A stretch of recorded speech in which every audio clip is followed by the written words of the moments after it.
नमस्कार, मैं हूं विवेकानंद और आप देख रहे हैं न्यूज फॉर नेशन। बिहार में विधान परिषद चुनाव का बिगुल बजने वाला है। सभी राजनीतिक दल के जो कैंडिडेट हैं, जो संभावित उम्मीदवार हैं, वे चुनावी तैयारी में जुटे हुए हैं। कल से हम एक नया एपिसोड की हमने शुरुआत की थी और हर दिन जो 24 विधान परिषद के जो क्षेत्र हैं, उनमें से हर दिन एक क्षेत्र के बारे में हम विस्तार से बताने का एक जो एपिसोड है वो शुरू किया। कल हमने पटना के बारे में विस्तार से जानकारी दी और आज हम पड़ोसी जो क्षेत्र है भोजपुर की चर्चा करेंगे। भोजपुर और बक्सर को मिलाकर के एक विधान परिषद का क्षेत्र है, तो आज पूरी जानकारी हम भोजपुर क्षेत्र के बारे में देंगे। इस बार भोजपुर सीट से आरजेडी की तरफ से अनिल सम्राट उम्मीदवार होंगे, वहीं एनडीए में जेडीयू के खाते में वो सीट गई है और वहां से राधा चरण शाह उम्मीदवार होंगे। राधा चरण शाह निवर्तमान एमएलसी हैं। 2015 की अब हम बात करते हैं कि 2015 में क्या स्थिति थी उस क्षेत्र की। 2015 के विधान परिषद के चुनाव में राधा चरण सेठ, जो इस बार जेडीयू के टिकट पर चुनावी मैदान में हैं, 2015 में उन्होंने आरजेडी के कैंडिडेट थे और उसके तहत वे चुनावी मैदान में उतरे थे और जीत भी दर्ज की थी। 2015 में उन्होंने एलजेपी कैंडिडेट हुलास पांडे, जो सिटिंग कैंडिडेट थे, उनको करारी शिकस्त दी थी। 2015 में आरजेडी से राधा चरण शाह उम्मीदवार थे। वे 329 मतों से चुनाव जीते थे। एलजेपी के हुलास पांडे को उन्होंने हराया था। राधा चरण सेठ को 2854 मत मिले थे, जबकि हुलास पांडे को 2525 मत और एक जो निर्दलीय प्रत्याशी थे अनिल कुमार, उन्हें 247 मत मिले थे और भाकपा माले के कैंडिडेट भी वहाँ चुनावी मैदान में थे, राजनाथ राम, उन्हें सिर्फ और सिर्फ 65 वोट से संतुष्ट होना पड़ा था। इस तरीके से 2015 के विधान परिषद के चुनाव में कुल मत जो डाले गए थे वो 6058 मत डाले गए थे, जिसमें से वैध मतों की संख्या हुई थी 5542। वहीं 503 ऐसे मत थे जो इनवैलिड यानी कि रद्द कर दिए गए थे। इस तरीके से राजद के कैंडिडेट राधा चरण शाह या राधा चरण सेठ चुनावी मैदान में उन्होंने बाजी मार ली थी। एलजेपी के दबंग जो कैंडिडेट थे हुलास पांडे, उनकी करारी हार हुई थी। तो ये स्थिति थी 2015 की। दरअसल राधा चरण सेठ भोजपुर के रहने वाले हैं और उनके बारे में हम आपको बताएं कि वे पहले दुकान चलाते थे। 1972 से वे आरा स्टेशन के आसपास उनकी दुकान थी, मिठाई की दुकान थी और वहां से उन्होंने राजनीति शुरू की और 2015 में वे चुनावी मैदान में उतरे और जीत दर्ज की। वहां से सिटिंग जो कैंडिडेट थे एलजेपी के, उनको शिकस्त देकर उस सीट पर अपना झंडा बुलंद किया। तो राधा चरण सेठ करीब 5 सालों तक आरजेडी में रहे। आरजेडी के बतौर एमएलसी के तौर पर उन्होंने काम किया, लेकिन उन्होंने 2020 में उन्होंने पाला बदल लिया। 23 जून 2020 को राधा चरण सेठ समेत 5 एमएलसी जो राजद के थे, उन्होंने रातों रात पाला बदल करके जेडीयू में शामिल हो गए।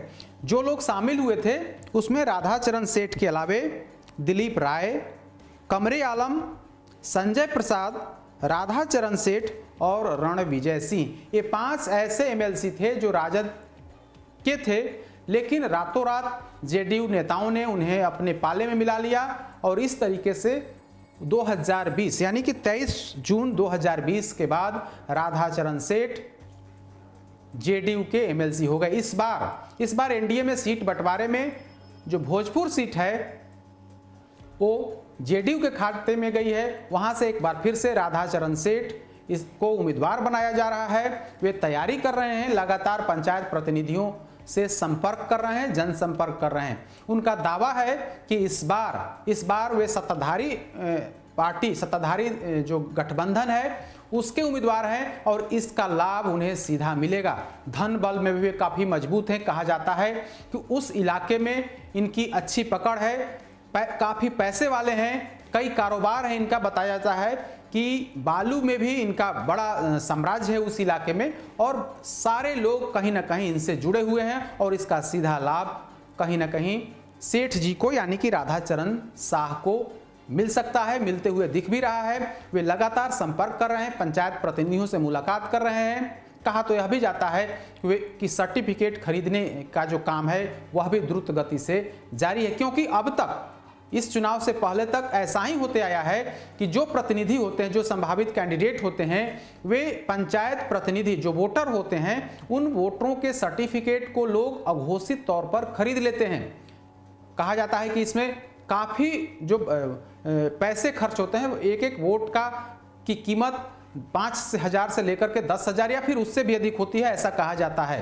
हालांकि प्रशासन तो इसकी पुष्टि नहीं करता है, लेकिन अघोषित तौर पर खुलेआम सर्टिफिकेट खरीदने का खेल चलता है। अमूमन सभी क्षेत्रों में, जो 24 क्षेत्र हैं विधान परिषद के, जहां से स्थानीय निकाय के जो प्रतिनिधि होते हैं वो वोटर होते हैं, अमूमन सभी क्षेत्रों में यही स्थिति रहती है कि पंचायत प्रतिनिधि जो वोटर होते हैं उनके सर्टिफिकेट को खरीद करके जो प्रत्याशी होते हैं वो अपने पक्ष में वोट डलवाते हैं। तो आरा में भी, भोजपुर में भी यही सब कुछ चल रहा है।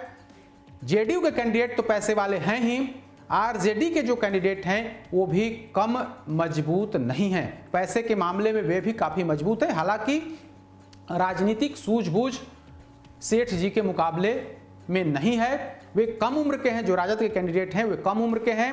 राजद ने वहां से जो कैंडिडेट उतारा है उनका नाम है अनिल सम्राट। कम उम्र के हैं, नौजवान हैं, और इस बार तेजस्वी यादव ने उन पर विश्वास जताया है, क्योंकि तेजस्वी यादव के जो एमएलसी थे उन्होंने पाला बदल करके जेडीयू ज्वाइन कर लिया। तो ऐसी स्थिति में तेजस्वी यादव ने एक नए चेहरे पर दांव लगाया है, वो हैं अनिल सम्राट। अनिल सम्राट के बारे में कहा जाता है कि भोजपुरी सिनेमा फिल्म से जुड़े हुए थे, और हाल के दिनों में वे राजनीति की शुरुआत की। तेजस्वी यादव के यहाँ आना जाना हुआ। पैसे वाले, ये भी इनके बारे में भी कहा जाता है कि ये पैसे वाले हैं और पैसे की बदौलत चुनाव जीतने की कोशिश में लगे हुए हैं। पिछले 2-3 महीनों की अगर हम बात करें तो पटना में अनिल सम्राट के बड़े बड़े होर्डिंग्स, पोस्टर देखने को मिले हैं। नए साल की बधाई से लेकर के तेजस्वी यादव के शादी की तस्वीर को पूरे बधाई के शक्ल में पूरे पटना में लगाया गया। तभी से अनिल सम्राट के बारे में लोग जाने कि एक अनिल सम्राट भोजपुर के हैं, वे चुनाव लड़ने के इच्छुक हैं, और इस बार तेजस्वी यादव ने उन पर विश्वास भी किया और उन्हें चुनावी मैदान में उतार दिया है।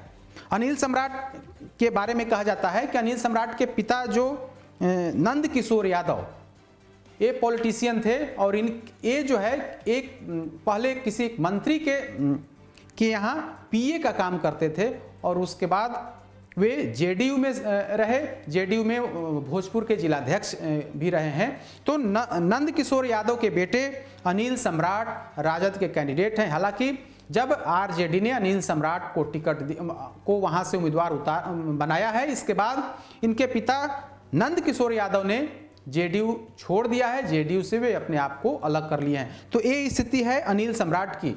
अनिल सम्राट भी काफ़ी पैसे वाले हैं, और लगातार बक्सर से लेकर के आरा तक जो जनप्रतिनिधि हैं उनको अपने पक्ष में करने की कोशिश की जा रही है। सर्टिफिकेट खरीदने का जो काम है वह भी जारी है। घोषित तौर पर, आधिकारिक तौर पर तो यह कोई बात नहीं कहता है कि सर्टिफिकेट की खरीदारी हो रही है, या कोई पंचायत प्रतिनिधि से हम जबरन या पैसे के बल पर हम सर्टिफिकेट खरीद रहे हैं, लेकिन अघोषित तौर पर यह काम दोनों पक्ष की तरफ से जारी है। सेठ जी जो राधाचरण सेठ है उस इलाके में उनका अच्छी पकड़ है, जबकि आरजेडी कैंडिडेट नए हैं, राजनीति में भी नए हैं। हालांकि इनके पिता पुराने राजनीतिज्ञ जरूर रहे हैं, लेकिन ये नए राजनीतिज्ञ हैं, और इसका कहीं ना कहीं जो प्रभाव है, निगेटिव प्रभाव कहीं ना कहीं अनिल सम्राट के पक्ष में जाएगा। जबकि राधाचरण सेठ के बारे में कहा जाता है कि वे काफ़ी उस इलाके में, यानी कि अपने क्षेत्र में काफ़ी पकड़ वाले हैं, पहुंच ऐसी है और पैसा भी है जिसका लाभ उन्हें सीधे तौर पर मिलते हुए दिख रहा है। हालांकि इस बार का जो पंचायत चुनाव हुआ उसमें कहीं ना कहीं एमवाई का जो समीकरण है उसके प्रतिनिधि अधिक जीते अमूमन हर क्षेत्र में ऐसा ही हुआ है। तो इसका लाभ आरजेडी प्रत्याशी को हो सकता है। तो अभी तो 2 ही कैंडिडेट्स मैदान में हैं। हो सकता है क्योंकि कांग्रेस की तरफ से अभी कोई स्पष्ट नहीं किया गया है, कांग्रेस कह रही है कि हम भी सभी क्षेत्रों में चुनाव लड़ेंगे, तो ऐसी स्थिति में कांग्रेस का कौन उम्मीदवार होगा यह तो स्पष्ट नहीं है। लेकिन जेडीयू और आरजेडी ने अपने जो महारथी हैं उनको मैदान में उतार दिया है। अब देखने वाली बात होगी कि जीत किस कैंडिडेट की होती है, क्या कुछ होता है, क्या सेठ जी को सम्राट हरा पाएंगे या फिर से सेठ जी दोबारा आरा क्षेत्र पर यानी कि भोजपुर सीट पर कब्जा जमाने में कामयाब होंगे।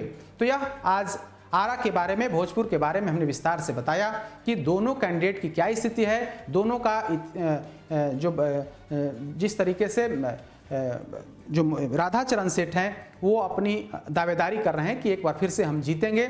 वहीं अनिल सम्राट भी कह रहे हैं कि हम पुराने वाले को आपने 6 साल देखा, अब नए वाले को एक बार मौका दीजिए, और इसी आधार पर वे लोगों से वोट मांग रहे हैं। अब देखने वाली बात होगी क्या कुछ होता है। कल फिर किसी दूसरे क्षेत्र के बारे में हम विस्तार से बताएंगे कि वहां क्या स्थिति है, क्या कुछ होने वाला है, 2015 में उस क्षेत्र की क्या स्थिति थी। तो इन तमाम बातों पर हम चर्चा करेंगे। तब तक हमें दीजिए इजाजत। नमस्कार।